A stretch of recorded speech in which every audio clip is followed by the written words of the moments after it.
Now in Hajj, oftentimes really interesting things happen, and sometimes amazing things happen.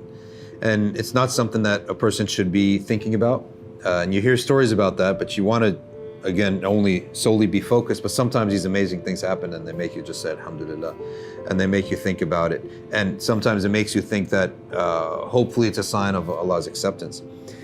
When I was in Mina, something was on my mind and I couldn't even understand. I was thinking maybe I'm not well rested.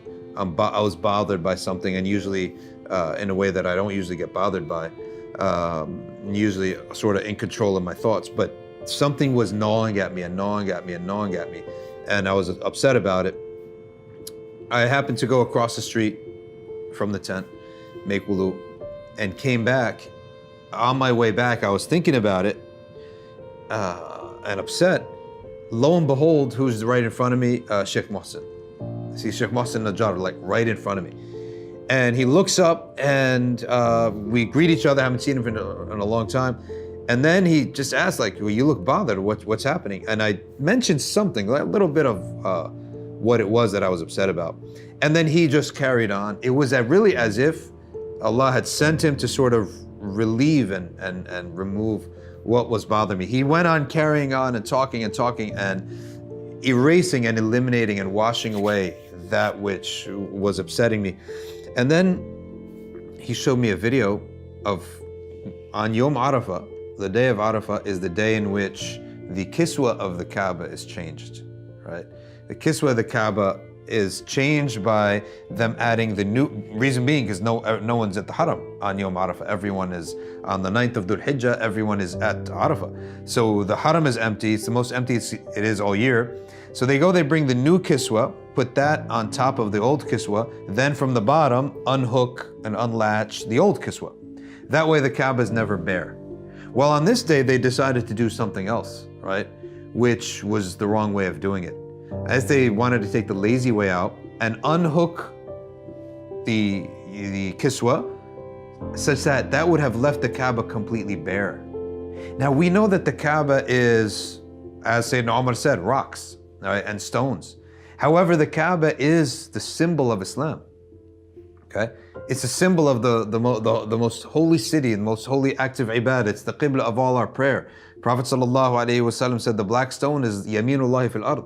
Right? It's like the right hand of royalty on earth, okay, that you kiss. So it has all the symbolism, and that symbol needs to be taken care of. And I said, the way they were doing it, I said, subhanAllah, this is like the aura of the Kaaba. Like the Kaaba has an aura. And Sheikh Mohsen looked up and he said, that's exactly it, right? The Kaaba itself should be treated like an aura almost, that yes, the bottom could be uncovered, right, so that people don't yank at it.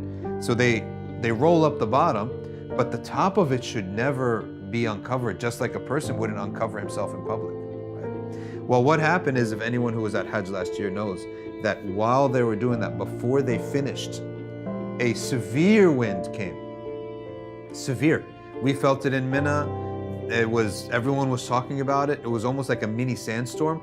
A severe wind came and stopped them from continuing what they were doing. So that the Kaaba only got partially removed, right? And then they pushed it off, they put it back and they did it right after that, right? And the whole time I was really upset about it, and I felt like this is not a good omen. Like the Muslims are not treating their symbols correctly, right? And what does Allah say in the Quran about treating your symbols properly? He says, وَمَن يُعَظِّمْ شَعَائِرَ اللَّهِ. Right? What does he say about it? It's min taqwa al-qulub, right? It's from the taqwa of the hearts. Whoever honors the symbols of Allah subhanahu wa ta'ala, man yu'adhim sha'ir Allah, right? It's from taqwa al-qulub, right? It's from the piety of your hearts. So we should treat our symbols properly. So I was really upset about it the rest of the day.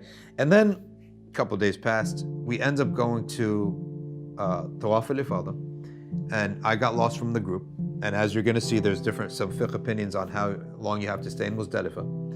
So we went half the night. After half the night, we left Muzdalifah. I got lost from the group. I ended up doing Tawaf al-Ifadah all by myself. Now the Haram was relatively empty. I ended up close to, it's never empty, but relatively, to the rest of Hajj, to 3 million people being there. I ended up near the wall, and there is a portion of the wall where it's a fadila, right? Or if not a sunnah, to actually embrace the Kaaba.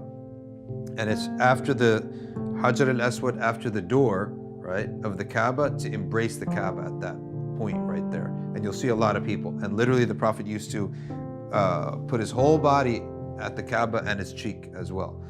So I get there and I'm on the first tawaf, and all of a sudden it's just like empty.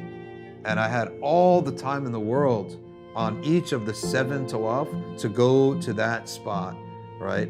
To embrace the Kaaba at that point, make all the dua that I wanted. And subhanAllah, I felt that it was almost a type of compensation, or like a reward almost. And it sounds crazy, it really sounds crazy, but I felt at that time that the Kaaba is almost like a living and breathing khalq of Allah subhanahu wa ta'ala that compensates the ones who felt for it. Because I felt so upset, like when the Kaaba was revealed in that way. It's almost like you disrespected this Kaaba, and all I could do was be upset about it. Like that's all you could do, right? And I felt almost as if like Kaaba itself was almost,